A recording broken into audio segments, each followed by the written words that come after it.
Boa noite, Arnaldo. Boa noite a todos. Vamos continuar o nosso estudo, né, gente? A gente respondendo as perguntas aqui é praticamente um estudo, né?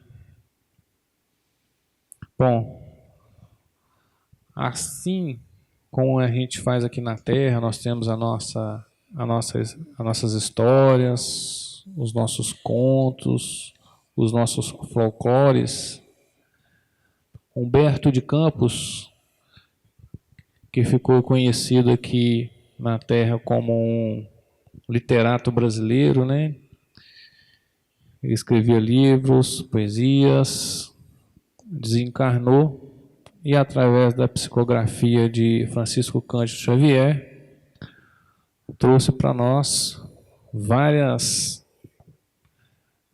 escritos, né? Muito bacanas. Ele realmente tinha e tem o dom de traduzir em palavras muitas coisas bacanas. Porque às vezes nós mesmos nos trupicamos nas nossas palavras, né? A gente quer falar uma coisa, nem nós mesmos entendemos o que a gente fala às vezes, ainda mais o outro. E ele, magistralmente, tem o dom da escrita.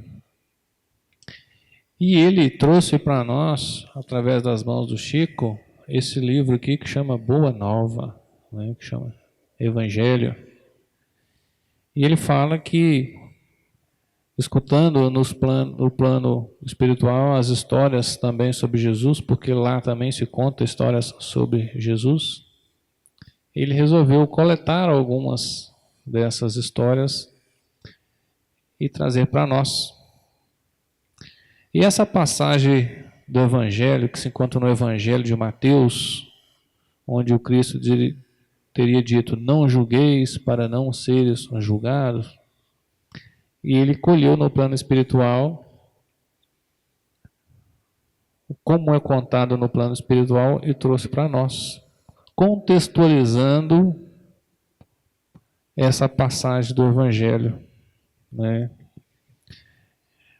A lição do livro Boa Nova chama-se Pecado e Punição. Jesus havia terminado uma das suas pregações na praça pública, quando percebeu que a multidão se movimentava em alvoroço. Alguns populares mais exaltados prorrompiam em gritos, enquanto uma mulher ofegante, cabelos desgrenhados e faces malicentas, se aproximava dele, com uma súplica de proteção a lhe sair dos olhos tristes. Os muitos judeus ali aglomerados excitavam o ânimo geral, reclamando o apedrejamento da pecadora, na conformidade das tradições antigas. Solicitado então a se constituir juiz dos costumes do povo, o mestre exclamou com serenidade e desassombro, causando estupefação aos que o ouviram: aquele que estiver sem pecado, atire a primeira pedra. Por toda a assembleia se fez sentir uma surpresa inquietante. As acusações morreram nos lábios mais exaltados. A multidão ensimesmava-se para compreender a sua própria situação. Enquanto isso, o mestre pôs-se a escrever no solo despreocupadamente. O que será que Jesus escrevia no solo, hein, gente? Estava ali a mulher aos pés dele, a multidão, considerando vocês aí a multidão. Jesus fala isso, todo mundo para e fica pensando no que ele estava falando, e ele volta para o chão e começa a escrever. Aí ele sabe o seu pecado que fomenta ali na sua mente, ali, que te perturba, escreve na areia. Ele sabe qual que é o erro que você cometeu, que te pesa na consciência, escreve ali na areia. Aos poucos, o local ficara quase deserto. Apenas Jesus e alguns discípulos lá se conservavam, tendo ao lado a mulher a ocultar as faces com as mãos. Em dado instante, o mestre divino ergueu a fronte e perguntou à infeliz: mulher, onde estão os teus juízes? Observando que a pecadora lhe respondia apenas com o olhar reconhecido, onde as lágrimas aljofravam num misto de agradecimento e alegria, Jesus continuou: ninguém te condenou? Também eu não te condeno. Vai, e não peques mais. A infeliz criatura retirou-se, experimentando uma sensação nova no espírito. A generosidade do Messias lhe iluminava o coração, em claridades vivas que já lhe banhavam a alma toda, mas, enquanto a pecadora se retirava, presa de intensa alegria, os poucos discípulos que se encontravam junto do Senhor não conseguiam ocultar a estranheza que lhes causara o seu gesto. Por que não condenar a ele aquela mulher de vida censurável aos olhos de todos? Não se tratava de uma adúltera? Neste ínterim, João se aproximou e interrogou. Gente, todos os discípulos de Jesus... O que é discípulo, gente? O que significa a palavra discípulo? Significa aluno. Então, todos os alunos de Jesus eram judeus. Como a gente estava falando aqui há pouco no estudo sobre a Bíblia, eles se atinham, além da Torá, às tradições antigas. Porque até no próprio Torá tem as escrituras e ainda tem fora das escrituras as tradições. E as tradições mandavam que, no caso de adultério, fosse condenado à morte através do apedrejamento. Então, os discípulos falaram assim, poxa, o mestre está pisando na bola. Hein? A lei fala que é para apedrejar, né? E João se aproxima e interroga, mestre, por que não condenastes a meretriz de vida infame? Jesus fixou no discípulo olhar calmo e bondoso e redarguiu. Quais as razões que aduzes em favor dessa condenação? Apertou a mão do João sem pegar nela, né? Já pergunta de cara para o João. João, qual a razão que vocês aduzem em favor dessa condenação? Sabes o motivo por que esta pobre mulher se prostituiu? E engraçado, né, assim, a mulher se prostituiu sozinha, gente? Curioso, né? Porque só ela leva a culpa, né? Terá sofrido alguma vez a dureza das vicissitudes que ela atravessou em sua vida? Ele perguntando para João. Ignoras o vulto das necessidades e das tentações que a fizeram sucumbir no meio do caminho. Não sabes quantas vezes tem sido ela objeto de escárnio dos pais, dos filhos e dos irmãos das mulheres mais felizes. Não seria justo agravar-lhe os padecimentos infernais da consciência pesarosa e sem rumo. Entretanto, exclamou João, defendendo os princípios da lei antiga, ela pecou e fez jus à punição. Não está escrito que os homens pagarão centil por centil os seus próprios erros? Uma das leis de Moisés. O mestre sorriu sem se perturbar e esclareceu. Ninguém pode contestar que ela tenha pecado. Quem estará irrepreensível na face da terra? Há sacerdotes da lei, magistrados e filósofos que prostituíram suas almas por mais baixo preço. Contudo, ainda não lhes vi os acusadores. A hipocrisia costuma campear impune enquanto se atiram pedras ao sofrimento. João, O mundo está cheio de túmulos caiados. Deus, porém, é o Pai de bondade infinita que aguarda os filhos pródigos em sua casa. Por-se-ia desejar que a pecadora humilde, por-se-ia desejar para a pecadora humilde tormento maior do que aquele que ela própria se condenou por tempo indeterminado? Quantas vezes lhe tem faltado pão à boca, faminta, ou a manifestação de um carinho sincero à alma angustiada? Raras dores no mundo serão idênticas às agonias de suas noites silenciosas e tristes. Esse, o seu doloroso inferno, sua aflitiva condenação, é que, em todos os planos da vida, o Instituto da Justiça Divina funciona naturalmente, com seus princípios de compensação. Cada ser traz consigo a fagulha sagrada do Criador e erige dentro de si o santuário de sua presença ou muralha sombria da negação, mas só a luz e o bem estão eternos, e em um dia todos os redutos do mal cairão, para que Deus resplandeça no espírito dos seus filhos. Não é para ensinar outra coisa que está escrito na lei: vós sois deuses. Porventura não sabes que a herança de um pai se divide entre os filhos em partes iguais?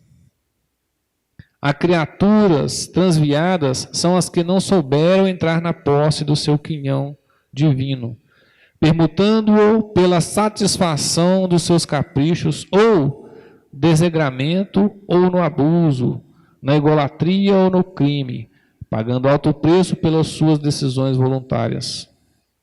Examinada a situação por esse prisma, temos de reconhecer o mundo uma vasta escola de regeneração, onde todas as criaturas se reabilitam da traição aos seus próprios deveres. A Terra, portanto, pode ser tida como um grande hospital, onde o pecado e a doença de todos, onde o pecado é a doença de todos. O Evangelho, no entanto, traz ao homem enfermo o remédio eficaz para que todas as estradas se transformem em suave caminho de redenção. É por isso que não condena o pecador. Olha o que Jesus fala. É por isso que não condeno o pecador para afastar o pecado e, em todas as situações, prefiro acreditar sempre no bem. Quando observares, João, os seres mais tristes e miseráveis, arrastando-se numa noite pejada de sombra e desolação, lembra-te da semente grosseira que encerra um germe divino e que um dia se elevará do seio da terra para o beijo da luz do sol. Terminada a explicação do mestre, o filho de Zebedeu, deixando transparecer na luz do olhar sua profunda admiração, pôs-se a meditar nos ensinamentos recebidos. Muito tempo ainda não transcorrera depois desse acontecimento, quando Jesus subiu de Cafarnaum para Jerusalém, acompanhado por alguns de seus discípulos. Celebrava-se festas tradicionais entre os judeus. O Messias chegou num sábado, sob a fiscalização severa dos espíritos rigorosistas de sua época. Não foram poucos os paralíticos que o cercaram, ansiosos pelo benefício de sua virtude salvadora. Escandalizando os fanáticos, o mestre curava e consolava na sua jornada de gloriosa redenção, explicando que o sábado fora feito para o homem, e não o homem para o sábado. Enfrentava sorridente as preocupações das mais exigentes. Vendo tantos cegos e aleijados aglomerados à passagem, Tiago o interpelou. Olha a pergunta dele, que fantástico. Mestre, sendo Deus tão misericordioso, por que pune seus filhos com defeitos e moléstias tão terríveis. E Jesus responde: acreditas, Tiago, que Deus desça da sua sabedoria e do seu amor para punir seus próprios filhos? O Pai tem o seu plano determinado com respeito à criação inteira, mas dentro desse plano, a cada criatura cabe uma parte na edificação, pela qual terá de responder. Abandonando o trabalho divino para viver ao sabor dos próprios caprichos, a alma cria para si a situação correspondente, trabalhando para reintegrar-se no plano divino, depois de se ver haver deixado levar pelas suas gestões funestas contrárias à própria paz. João então compreendeu que a palavra do Messias era a confirmação dos ensinos que já ouvira de seus lábios na tarde em que a multidão exigia o apedrejamento da pecadora. Afastaram-se em seguida do tanque de Betsaida, cujas águas eram tidas em Jerusalém na conta de miraculosas, e onde o mestre fizera andar paralíticos, dera vista a cegos e limpara leprosos. Na companhia de Tiago e João, o Senhor encaminhou-se para o templo, onde um dos paralíticos que lhe havia curado relatava o acontecimento cheio de sincera alegria. Jesus aproximou-se dele e, deixando entrever aos seus discípulos que desejava confirmar os ensinamentos sobre pecado e punição, falou-lhe abertamente, como se lê no texto evangélico de João: eis que estação, não peques mais, para que não te suceda coisa pior. Desde que esses ensinos foram dados, novas ideias de fraternidade povoaram o mundo, com respeito aos transviados, aos criminosos e aos inimigos, atingindo a própria organização política dos estados. O Império Romano vulgarizara os mais nefandos processos de regeneração ou de vingança. Escravos ignorantes eram pastos das feras nos divertimentos públicos pelas faltas mais insignificantes nas casas dos patrícios. Só de uma vez 30.000 desses servos, a quem se negava qualquer bem do espírito, foram crucificados numa festa próximo aos soberbos aquedutos da Via Ápia. Os açoites humilhantes eram castigo suave. Entretanto, desde a tarde em que Jesus se encontrou com a pecadora em frente da multidão, um pensamento novo entrou a dominar aos poucos o espírito do mundo. A substância evangélica do ensino inovidável penetrou o aparelho judiciário de todos os povos. A sociedade começou a compreender suas obrigações e procurou segregar o criminoso, como se isola um doente, buscando auxiliar-lhe a reforma definitiva, por todos os meios ao seu alcance. Os menores delinquentes foram amparados pelas numerosas escolas de regeneração. Todo o sistema de justiça humana envolveu para os princípios da magnidade e os juízes modernos, lavrando suas sentenças sem nunca haverem manuseado o Novo Testamento, talvez ignorem que procedem assim por ter sido Jesus, o grande reformador da criminologia.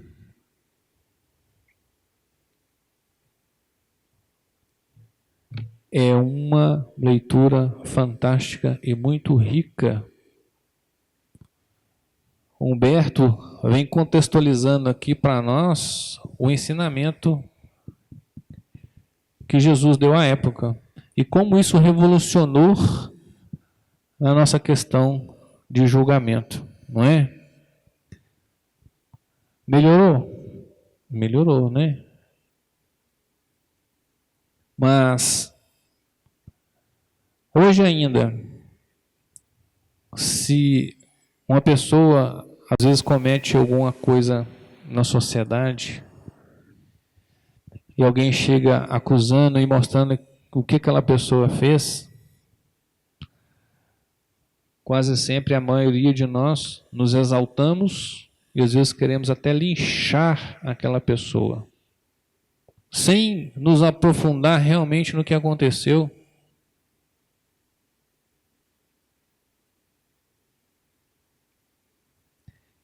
É nesse quesito, no quesito moral, que Jesus nos aconselha a tomar cuidado quando nós fizermos juízo de algo ou de alguém, para que quando nós também pisarmos na bola, né, cometermos algum erro, nós também não sermos julgados com a mesma severidade. Quase sempre nós, quando nós erramos, nós advogamos em causa própria. Agora, quando é o outro que erra, a gente desce a lenha, a gente é muito mais severo, sem buscar conhecer as miudências do que aconteceram. Por isso que a lei, o que ela faz? Às vezes protege a pessoa até que ela seja julgada.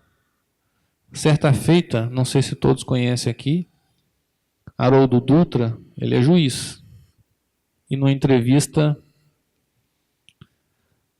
a repórter, a entrevistadora, eu achei até que maliciosamente fez a seguinte pergunta para ele. O senhor Haroldo, você sendo juiz, você é obrigado a julgar, não é? Como é que você faz para julgar então as pessoas em contradição com o que diz o Evangelho, quando ele fala assim, não julgueis para não ser julgado?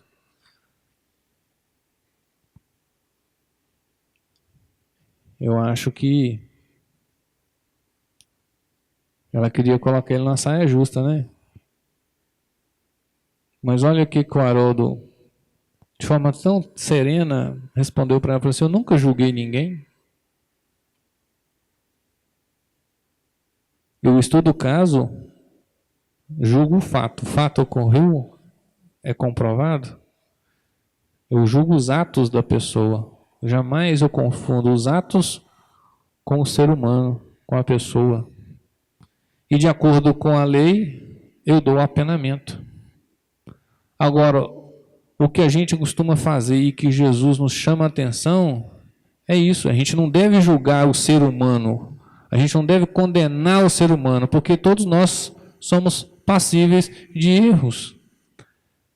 Mas todos nós aprendemos, todos nós nos regeneramos. Então a gente tem que aprender a separar os atos do ser humano. Por isso que Humberto de Campos trouxe aqui que Jesus criou, né, a primeira jurisprudência da história da humanidade. O que é jurisprudência, gente? Quando a lei determina uma coisa, mas as circunstâncias provam que a lei não se aplica a ferro e fogo, como está escrito ali, a letra, naquele caso, devido às circunstâncias terem mudado. Alguém conhece aqui a obra de Victor Hugo que chama Os Miseráveis? Tem a história de um jovem que tinha aí uns 13 a 15 anos, um adolescente, órfão, passando fome, roubou um pão, foi pego, foi condenado a 30 anos de trabalhos forçados. Depois de 30 anos, foi liberto, mas aquela picha de criminoso. Ele teve que mudar de nome, se regenerou, chegou até a ser prefeito de uma cidade. Mas o cara que conviveu com ele na prisão o reconheceu e queria que ele voltasse para a prisão. Ou que não merecia ocupar o cargo que ele ocupou. Ou seja, ele condenou, ele julgou o ser humano, não os atos que ele cometeu. Então Jesus sempre vem nos aconselhar neste momento a primeiro reconhecer que todos nós erramos. Isso não quer dizer que a gente deve fazer juízo e nem julgamento, não é o caso. Mas a gente tem que ver primeiro para dentro de nós. Por exemplo, enquanto pais, que autoridade moral eu tenho para chamar a atenção de um filho se eu não faço por onde? Às vezes o pai faz uso do fumo, de bebida alcoólica. Aí a criança vê, quer fumar, quer beber, porque o pai, poxa, se o pai faz, aí o pai fala para ele assim, não pode. Por quê? Porque é errado. Mas é errado? Por que você faz então se é errado? Aí o pai vai mudando, é porque você é criança.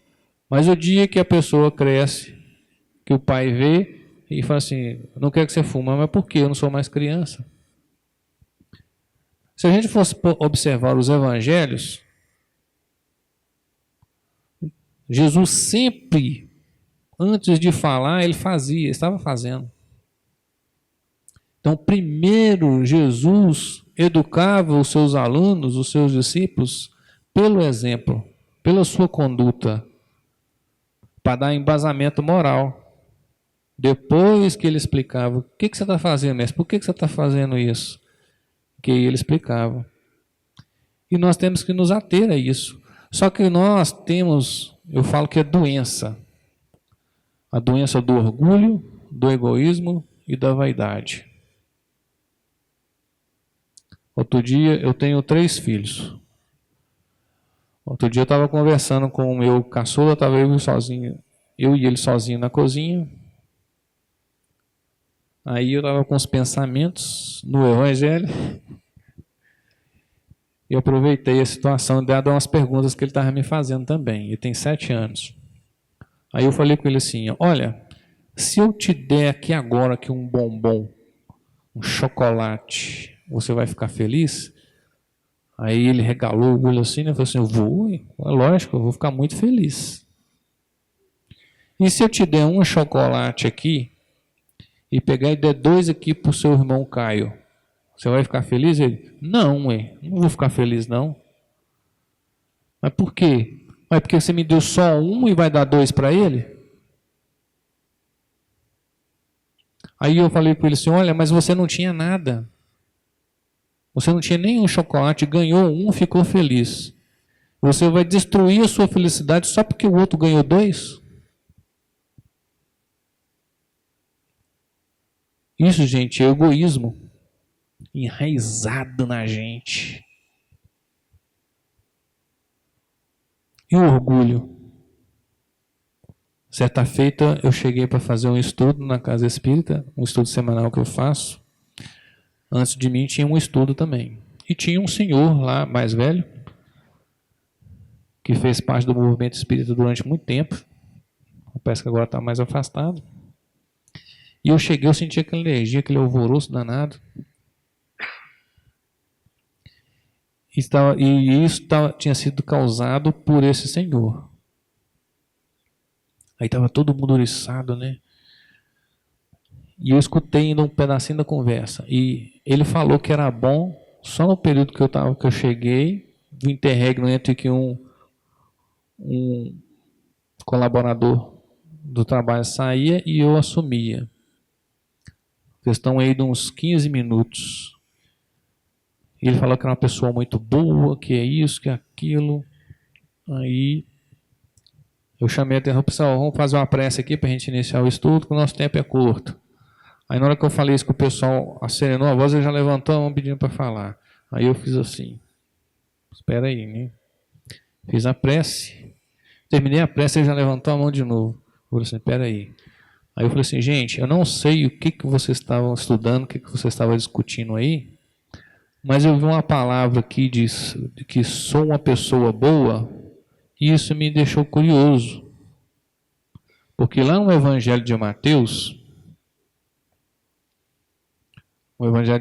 nós encontramos lá que Jesus estava com os discípulos, aí chega, está dessa forma no Evangelho, um mancebo, um jovem mancebo excessivamente rico, chega para Jesus e fala assim: bom mestre. Aí Jesus fala assim: opa, bom não. Bom é só Deus. Agora, mestre, você pode me chamar porque eu sei muito mais do que você. O que eu posso te ajudar? Aí eu falei assim: se o próprio Cristo ele recusou o adjetivo de bom, quem somos nós para falar que eu sou bom? Isso é orgulho. Aí tem muita pessoa que veste o verniz social, como diz lá no Evangelho segundo o Espiritismo, e se apresenta para os outros como uma pessoa de bem, mas às vezes é um carrasco dentro de casa. Desrespeita os filhos, desrespeita as mulheres. Esse senhor não levantou a mão mais para falar, não. Foi embora e nunca mais voltou. Eu só falei isso. Isso é orgulho. Isso é orgulho. E isso faz com que a gente, para esconder os nossos defeitos, a gente quer apontar os defeitos dos outros. Aí a gente muitas vezes tem que analisar que a gente não tem autoridade moral para isso. Até os juízes constituídos aqui na terra para julgar, eles têm que ser pessoas escravas da lei. Ele não pode julgar as pessoas se eu vou com a cara dela ou não. Eles têm que se ater aos fatos, aos atos cometidos. E o que se aplica à lei ali?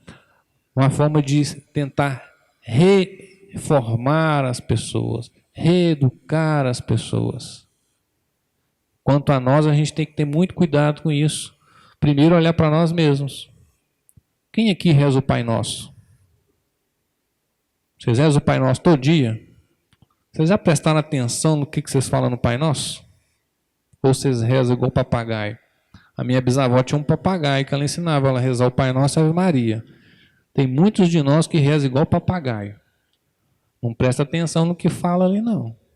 Aí depois fala assim: nossa, eu rezo todo dia e só me aparece mais assombração. As coisas dão tudo errado. Mas presta atenção no que você está falando. E como é que é a sua conduta no dia a dia, a sua caminhada terrena? Primeiro você pede que, você fala assim: santificado seja o vosso nome. Como é que você santifica o nome de alguém? Como é que você honra o nome de alguém? Como é que você honra seu pai e sua mãe? Como é que você honra a Deus? Você pede para vir o reino dele, né? Para ser feita a vontade dele aqui na terra. Mas você quer do seu jeito.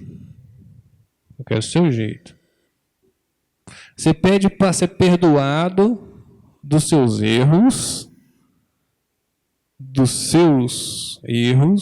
assim como você julga o seu próximo.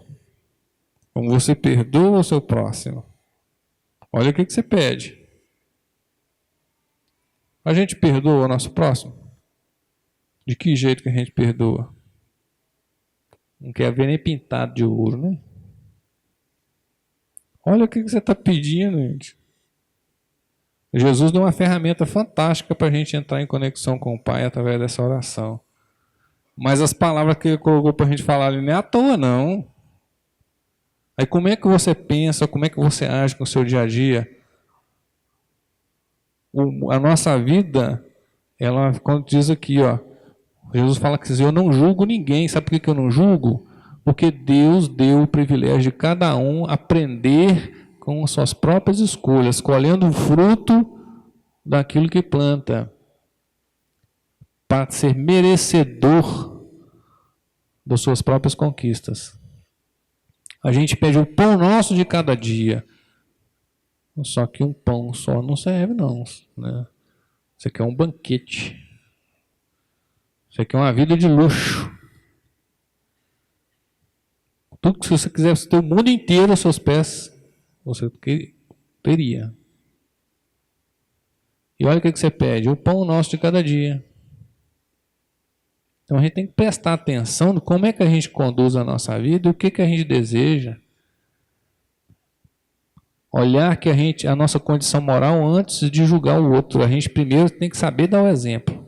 Se você dá um exemplo, você não precisa nem chamar a atenção dos outros. Você não precisa chamar a atenção dos outros.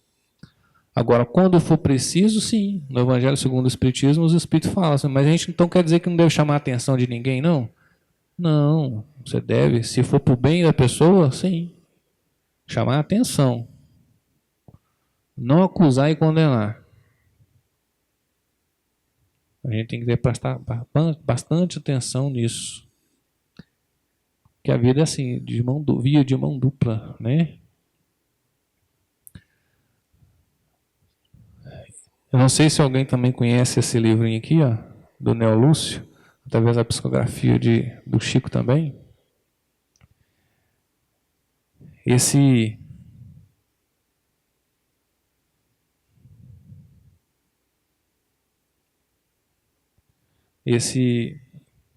Essa obra aqui eu acho interessante pelo seguinte, que ela remete muitos dos nossos conflitos nas nossas existências, as nossas dúvidas, as nossas apreensões. E às vezes nós nos reconhecemos e a gente apreende através das lições fantásticas que Jesus dá. Eu gostaria de participar vocês nessa questão para fortalecer da gente não julgar o outro se a gente não tem condição moral ainda. Não quer dizer que você tem que fazer juízo não, gente. Porque isso é natural da gente. Mas jamais devemos condenar o ser humano. Nós devemos reprovar os atos. A gente tem que fazer essa distinção. Mas reconhecer que todo aquele ser que está ali, ele é passível de se regenerar e vai. Nós que não sabemos quanto é negro o nosso passado, o que a gente já fez. Então, nessa lição aqui, fala o seguinte, ó. Um dos companheiros trazia ao culto evangélico enorme apreensão de abatimento. Jesus, gente, se reunia na casa de Simão Pedro, que era tipo um barracão, um cômodo pequeno. Esse salão aqui deve dar umas 50 vezes a casa de Pedro. E Jesus se reunia com os discípulos lá sempre para fazer o que a gente fala hoje, aconselha o culto no lar.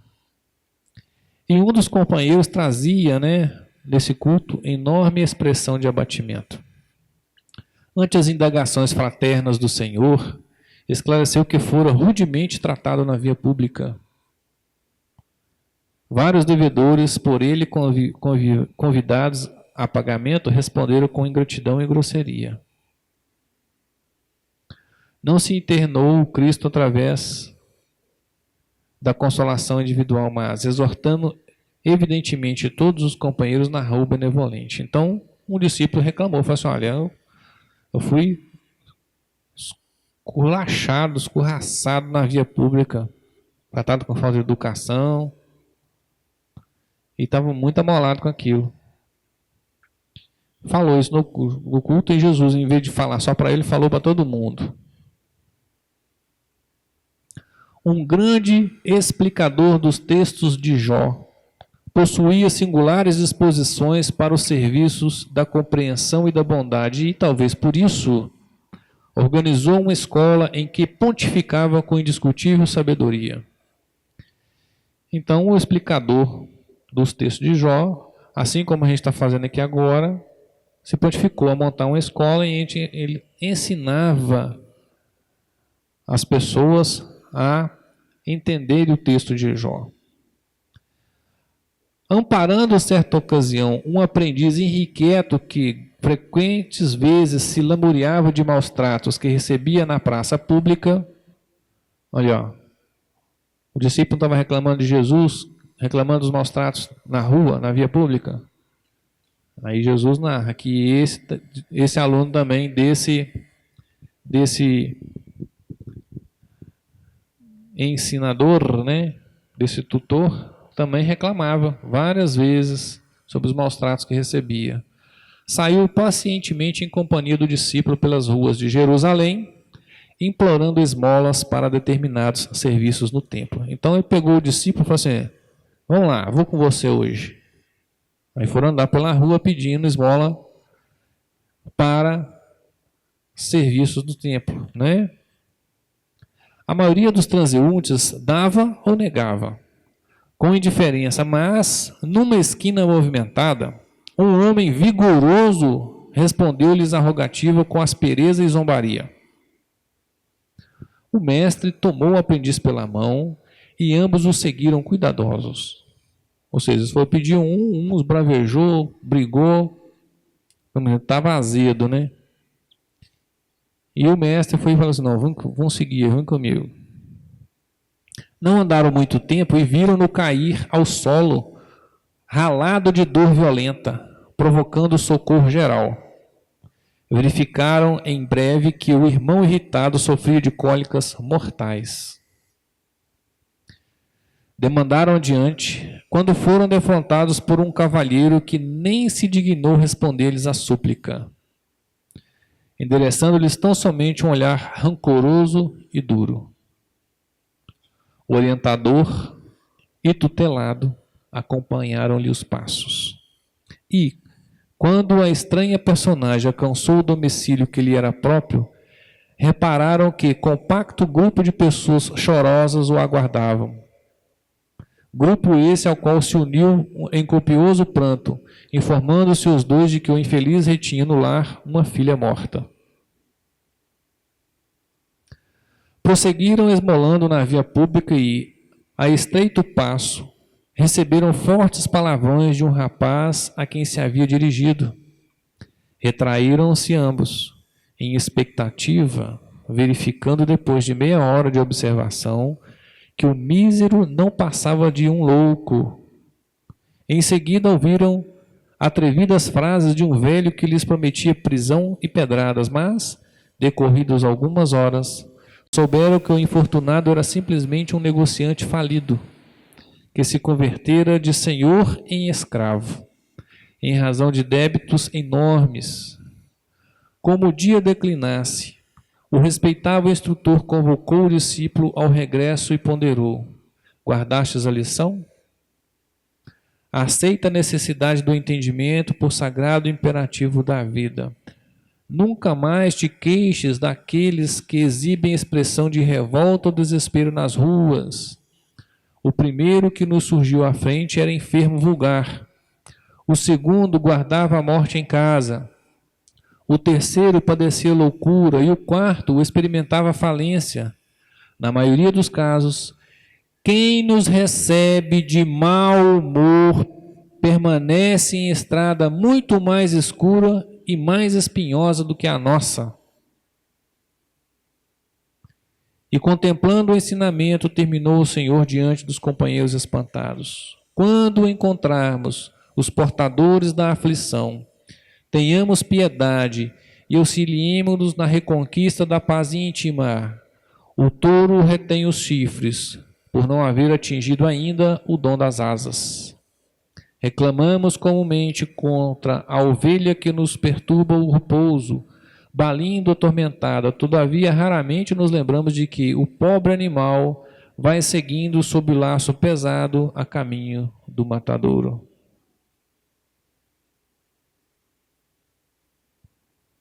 Assim somos nós. A gente julga sem conhecer a problemática do outro. E quando nós somos julgados, a gente joga e fala assim, o outro não conhece, não sabe o que eu estou passando. Como é que ele faz isso comigo? Como é que ele me julga dessa forma? É nesse aspecto que Jesus fala para a gente nos atermos, nesse aspecto moral. Porque a vida traz de retorno para nós com a mesma força que nós julgamos, que nós ajuizamos, que nós condenamos.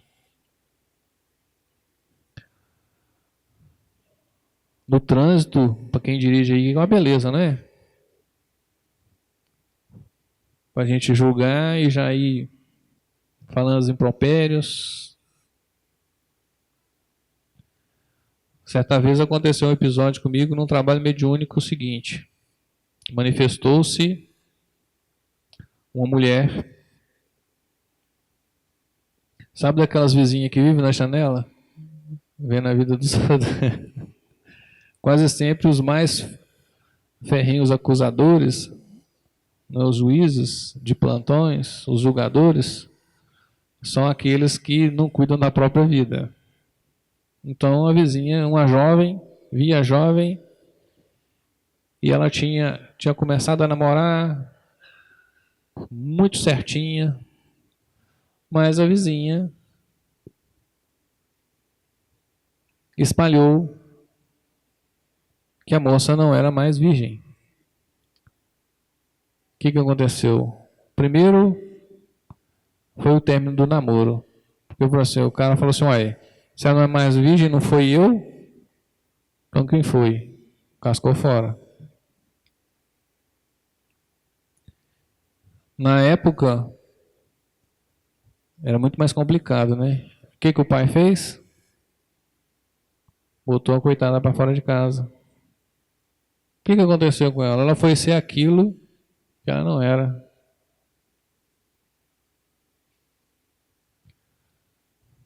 Quem manifestou primeiro foi o espírito da irmã fofoqueira, digamos assim, da difamadora. E as pessoas acreditaram na fake news. Hoje agora o nome mudou, né? Fake news. E já a condenaram.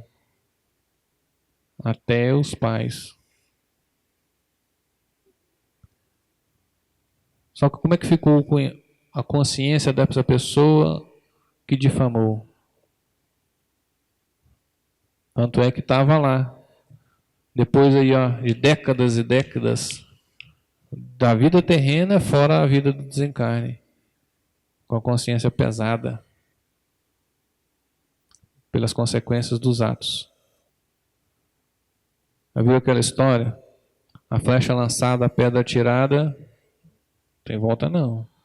Você pega um travesseiro de pena, abre ele, espalha ele na rua ali, vai juntar todas as penas de novo. Sempre fica o estrago. E depois manifestou-se o espírito da moça, dando o perdão para a senhora. Porque ela já tinha passado, mesmo tendo passado tudo, não guardou rancor no coração, superou aquilo. Uma grande lição aí, né?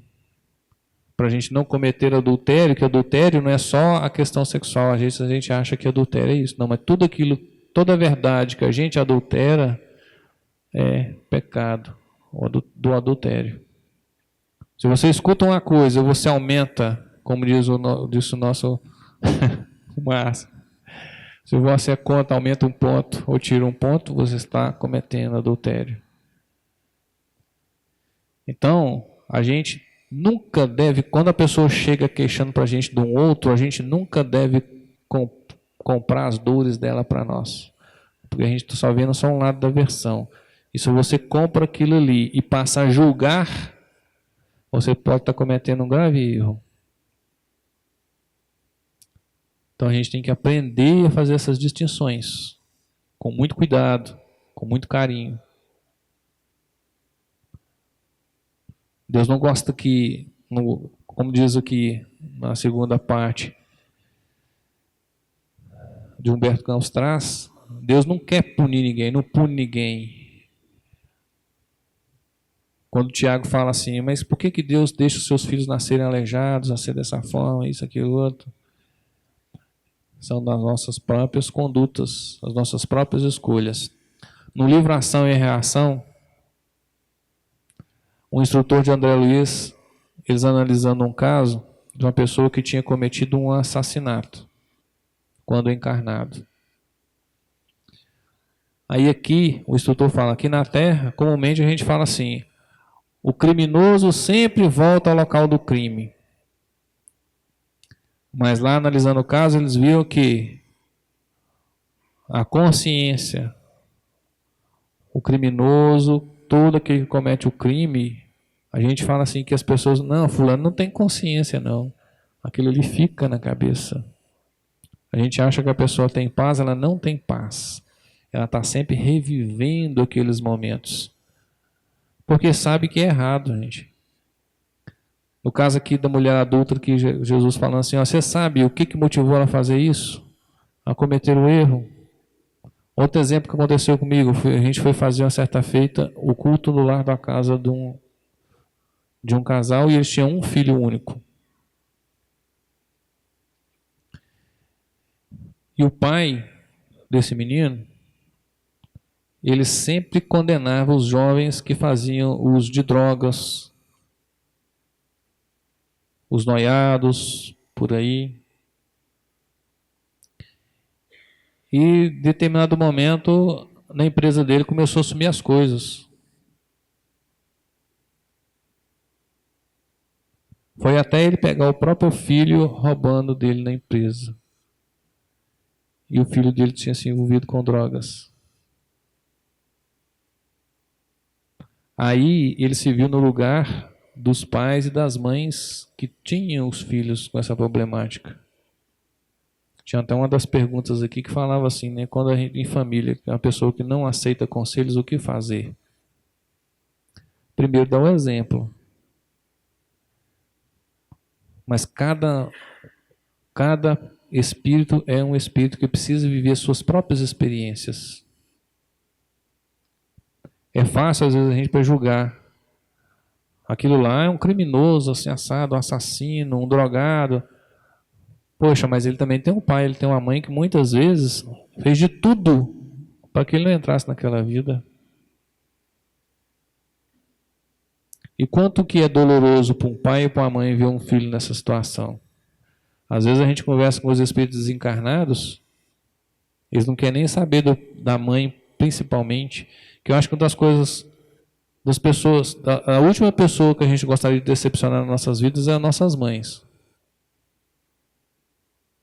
E quando às vezes você toca assim, e a sua família, sua mãe, eles morrem de vergonha, não quero ver de jeito nenhum. Por causa da vergonha moral. Então todos nós, quando cometemos alguma coisa errada, a nossa própria consciência acusa e nos cobra. Não há necessidade da gente ficar eternamente apontando o dedo. Por isso que tem a bênção do desencarne e do reencarne. Já pensou se você cometesse um crime e vivesse eternamente entre nós, sempre com aquele rótulo do crime que você cometeu, do erro que você cometeu? Ia ser complicado, não é? Então nós temos aí a bênção da reencarnação com o esquecimento do passado como um ponto de partida para a gente poder ter a oportunidade da regeneração.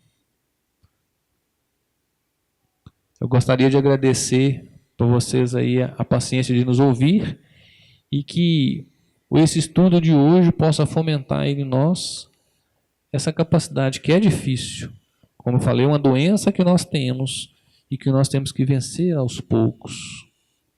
Toda vez que a gente pensar, a gente opa, peraí, né? Não é dessa forma. A gente não tem que passar a mão na cabeça nos erros dos outros, gente. Mas a gente tem que saber distinguir um do outro. Outra lição importante que todos os ensinamentos de Jesus batem nessas teclas, gente. Orgulho, egoísmo e vaidade. É o nosso problema. Tudo que acontece, desde os pequenos delitos até os mais altos, desde dos pequenos desentendimentos até as grandes guerras, são todas motivadas por essas três coisas: orgulho, egoísmo e vaidade. Só para encerrar, a passagem do Evangelho de Jesus, de Mateus, perdão, que ele traz lá que Jesus se recolhe, como sempre fazia, sozinho, fazia as orações deles, as meditações deles, e os fariseus e os saduceus na época pegam um jovem obsidiado e leva para os discípulos expulsarem, entre aspas, o demônio. E eles ficam lá quase o dia inteiro lá, né? E não conseguem. Aí Jesus vem chegando e vê aquela situação, é onde que Jesus fala assim: ô víboras, né? Até onde, por sem fé, né? Até onde terei que ficar dentre vós? Ele chama a atenção do pai e da mãe por ter se feito aquilo com os discípulos, porque foi os fariseus e saduceus que foram para provocar eles. Aí Jesus pergunta à mãe, assim, apesar de você ter vindo aqui com essas intenções, você gostaria que seu filho fosse curado? Ela sim. Aí ele conversou com o Espírito e pediu para o Espírito, né, deixar o jovem em paz, e ele foi curado. Só que o discípulo, né, se não me engano, Tiago, ficou muito aborrecido. Falou assim, poxa, por que Jesus não passa esse poder para a gente? Ele chega aqui, fala para o Espírito da licença e ele vai embora. E por que a gente não consegue? Aí Jesus, escutando os pensamentos dele, em determinado momento chegou e falou assim, o que você busca para o seu coração? Aí ele fala assim, a edificação do reino de Deus em meu coração. Aí Jesus, não, bacana. Se eu te perguntar, você acredita que tudo que existe foi Deus que criou? Eu falei assim, mas é claro, tudo que existe, né? Todos e todos, eu falei assim, todos e todos, foi Deus que criou. Aí Jesus fala assim, inclusive aquele irmão tido como demônio que você tentou expulsar, ele também é criação de Deus? Aí, bem, se tudo é criação de Deus, ele também é criação de Deus. Assim, pois é. Ele merece respeito e amor como qualquer outro. Ele, assim como nós, olha o que Jesus fala para ele. Ele, falando do espírito, tido como um demônio, que estava atormentando o jovem. Esse espírito, assim como nós, que outrora envergamos a túnica negra da ignorância, amanhã envergará a túnica alva do bem. Quer dizer que todos nós temos a capacidade de nos regenerarmos, de atingirmos a perfeição. Sede perfeitos como é vosso Pai. Nos convida Jesus. Muito obrigado a todos e até a próxima.